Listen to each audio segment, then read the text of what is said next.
Bonsoir, ça va? Vous êtes rechargé? Oh, c'est mon passage?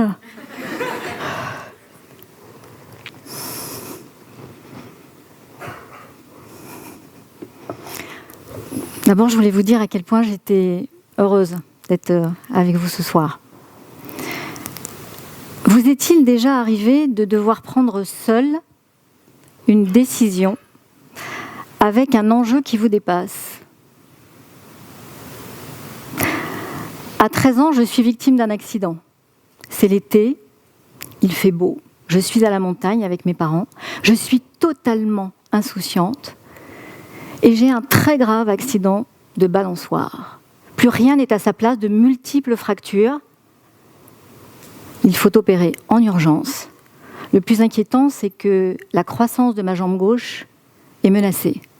Le médecin qui me prend en charge indique à mes parents, qui sont totalement prostrés à côté de moi, qu'il y a 2 possibilités pour pouvoir réduire ces fractures. La première, c'est une intervention chirurgicale sous anesthésie générale. La deuxième possibilité, c'est plusieurs interventions manuelles qu'il effectuera sous anesthésie locale.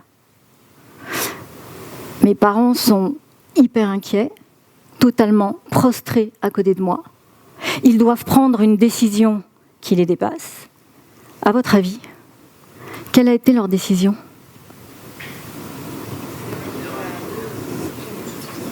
Vous pouvez lever la main pour la 1 et vous pouvez lever la main pour la 2. Eh bien, aucune. Aucune, parce que ma mère s'est tournée vers moi et m'a dit « Et toi, Myriam, quel est ton choix ?» À 13 ans, je ne réfléchis pas. J'écoute ce qui me vient, ce qui me paraît être la bonne décision à cet instant. Et d'ailleurs, je choisis la décision que mes parents n'auraient sans doute pas prise. Celle de 5 interventions manuelles sous anesthésie locale. Oui, je m'écoute. Je m'écoute parce que j'ai confiance en ce médecin. Je m'écoute parce que j'ai une peur bleue de l'anesthésie générale. Et puis au fond, je m'écoute parce que c'est peut-être ma façon à moi de participer à ces réparations. Mais le plus important, c'est que je m'écoute parce que des personnes en qui j'ai confiance, mes parents, m'amènent à m'écouter. Dans une posture d'égal à égal. Dans une posture d'adulte à adulte.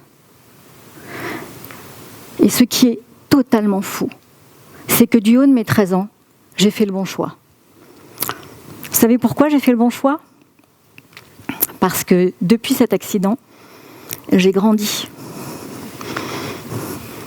de 6 cm et des 2 jambes.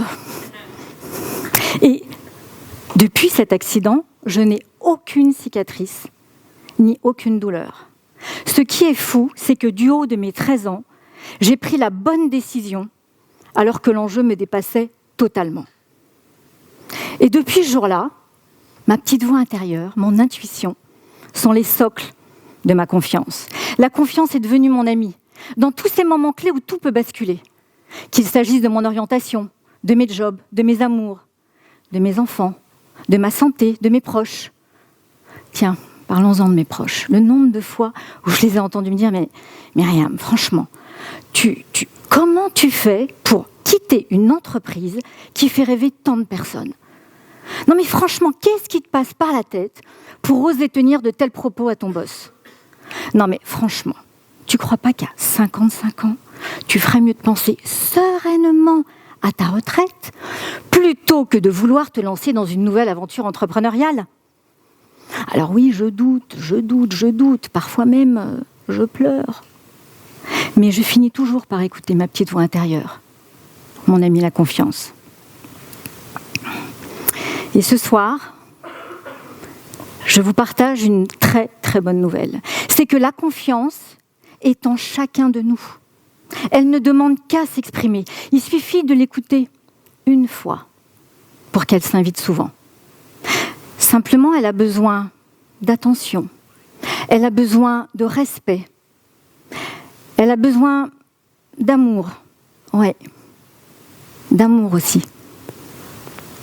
Je suis Myriam Hultinier, je suis sparring partner et j'accompagne les dirigeants, les managers, les entrepreneurs à écouter cette petite voix intérieure pour qu'ils puissent faire des choix qui leur ressemblent, notamment dans ces moments clés où ils doivent prendre seuls des décisions avec des enjeux qui les dépassent. C'est un dirigeant de l'audiovisuel public qui un jour, alors que je le challengeais un petit peu sur une situation très sensible, j'étais dans une posture d'égal à égal. Et c'est lui qui me dit un jour, mais Myriam, vous n'êtes pas une coach, vous êtes une vraie sparring partner. Sparring partner ? Alors je me suis un peu renseignée. Oui, sparring partner, ça vient du monde de la boxe. Et en fait, c'est vrai au fond que comme un partenaire d'entraînement, je monte sur le ring, d'égal à égal, et je questionne, je challenge, j'écoute ces leaders sur tous les problèmes qu'ils se posent au quotidien, sur ce qui les empêche de dormir. Je les amène en fait à s'écouter, pour être mieux écoutés de leurs actionnaires, mieux écoutés de leurs collaborateurs, pour pouvoir éviter ce burn-out qui gronde maintenant à tous les étages. Je les amène à s'écouter pour qu'ils puissent prendre soin d'eux-mêmes et prendre soin de leurs équipes, parce que un dirigeant qui sait prendre soin de lui ou d'elle, c'est naturellement prendre soin de ses équipes. Et puis, il ne vous a pas échappé à quel point ces dirigeants doivent prendre de plus en plus de décisions dans un laps de temps de plus en plus court, avec des enjeux qui les dépassent de plus en plus. Alors oui, il y a urgence pour que chacun de nous écoutions notre petite voix intérieure, pour une raison toute simple.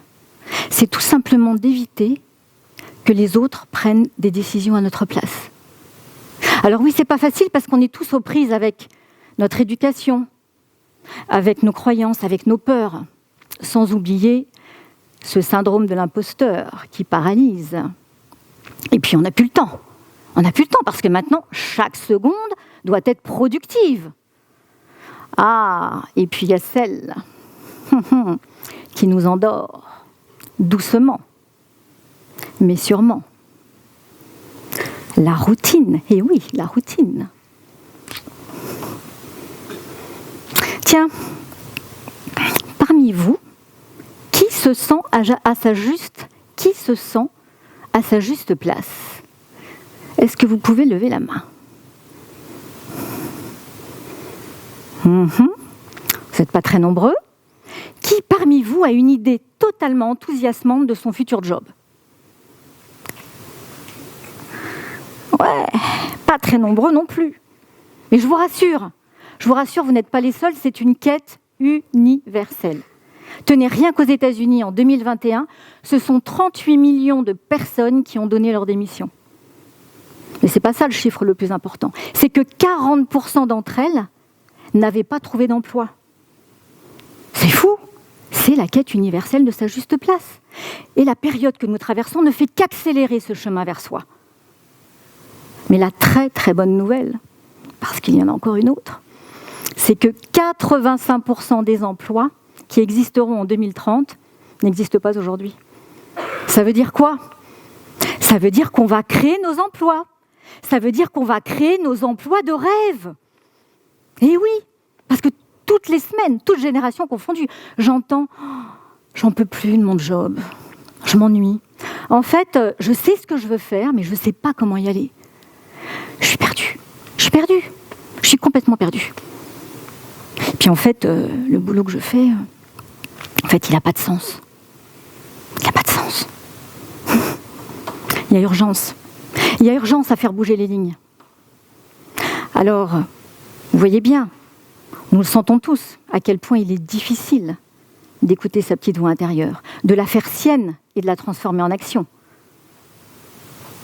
Bah oui, Myriam, t'es gentille, mais on fait comment? Bah, j'ai un petit programme extrêmement simple à vous partager ce soir, qui est activable par chacun d'entre nous. 3 clés.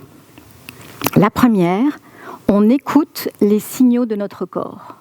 La seconde, on ancre tout ce qui nous met en joie pour comprendre ce qui nous anime. Et 3, on monte sur le ring avec son sparring partner. Je vous parlais des signaux de notre corps. Tous les jours, notre corps nous parle. Et on s'empresse de dire non, ça va passer. Prenez l'exemple des insomnies, des spasmes dans le ventre, une gorge qui se serre toujours dans la même situation, de la tristesse, un sentiment de vide ou de submersion. Tous ces signaux nous indiquent que nous ne sommes pas à notre juste place. Alors non, je ne vous dis pas de quitter votre job. Non, je vous dis simplement, c'est important d'écouter notre corps parce qu'il nous parle, il est notre guide, notre ami. De la même façon, quand tout va bien, quand nous sommes alignés, comme nous sommes à notre juste place, notre corps nous parle et nous envoie des signaux. Regain d'énergie, fluidité, synchronicité, présentation hyper fluide, relation hyper facile. Notre corps nous donne des pépites d'informations en permanence. Alors maintenant, je vais vous donner la deuxième clé. La deuxième clé, c'est d'ancrer ce qui nous met en joie, pour comprendre ce qui nous anime. Et là, je vais vous proposer quelque chose d'extrêmement simple, qui est hyper activable et qui va nécessiter simplement de vous doter d'un petit carnet. Un petit carnet, alors pas celui-ci spécialement, mais un carnet dédié à votre musique intérieure. Un carnet qui vous suit partout avec son petit stylo. Et dans ce petit carnet, je vais vous inviter en fait à déposer, ancrer tous ces moments formidables qui traversent vos journées. Ce peut être une présentation qui vous a ressourcé. Ça peut être une main sur l'épaule qui vous a réchauffé. Ça peut être un compliment qui vous a fait du bien. Ça peut être aussi une chanson qui vous a fait frissonner. Ça peut être tout simplement un regard qui vous a fait grandir. Tous ces petits moments qui traversent nos journées, écrivez-les. Notez la date, le moment et surtout, ce qui vous a mis en joie et ce que vous avez ressenti à ce moment-là. Vous allez voir, c'est magique. Alors oui, j'en entends chuchoter, se dire elle est gentille, elle est un peu has-been avec son petit carnet. Nous, on est plutôt dans la rue, on se voit en train d'écrire dans le petit carnet, alors que jusqu'à présent, on est en train de scroller sur notre portable. Essayez, et vous verrez. Alors, il y en a qui peuvent aussi me dire « Non mais Myriam, t'es gentille, ton petit carnet, c'est pas nouveau. On a déjà essayé, ça marche pas. » Voilà. Et puis, de toute façon, faire tout ça tout seul, moi, c'est pas mon truc, j'y arrive pas. J'ai du mal, en fait, à me projeter. Dans ces cas-là, ce que je vous propose, c'est de monter sur le ring avec votre partenaire d'entraînement. Mais pas n'importe qui. Quelqu'un en qui vous avez confiance. Quelqu'un avec lequel vous êtes dans une posture d'égal à égal. C'est essentiel. Parce que c'est le seul moment qui vous permettra, et la seule posture qui vous permettra d'avoir cette relation de cœur à cœur et non pas de tête à tête. Non, c'est plus le mental qui va agir. C'est votre cœur, ce sont vos ressentis. Et avec cette personne, qui peut être un professeur, un mentor, qui peut être un ami, un professeur, un parent, un professionnel ou une professionnelle, vous allez voir à quel point c'est magique. Et comme je vous le disais, de plus en plus de dirigeants ont compris à quel point c'était bon de s'écouter pour faire des choix qui leur ressemblent, au-delà de leur statut, des choix qui sont en phase avec qui elles sont. Mais il y a une autre raison pour laquelle ces dirigeants se sont mis à s'écouter. C'est la communication intergénérationnelle. Et je pense que ça va vous parler. Parce qu'en fait, c'est pour rentrer en communication harmonieuse avec les 18-40 ans, les digital natives. Et oui, vous. Savez-vous qu'en 2025, vous serez 75% de la population active ? Et ce n'est pas à vous que je vais apprendre à quel point votre vision de l'entreprise, vos attentes sont différentes de celles de vos aînés. Et oui, vous cherchez des dirigeants qui vous ressemblent, des dirigeants qui vous comprennent, des dirigeants qui partagent vos valeurs. C'est vrai ou c'est pas vrai ?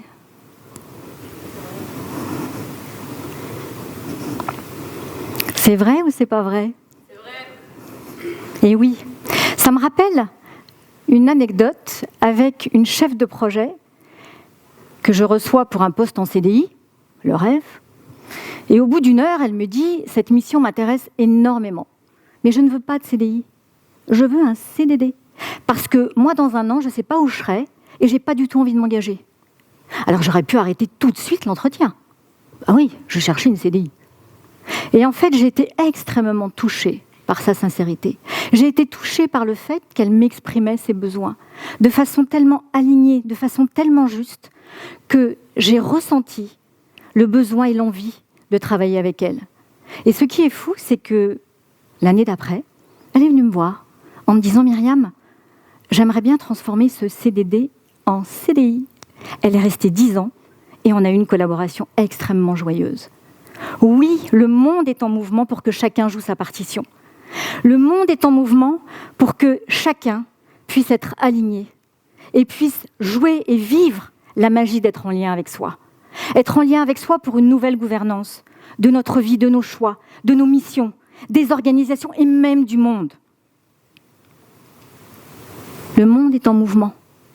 Mais il est important que chacun d'entre nous se mette en mouvement.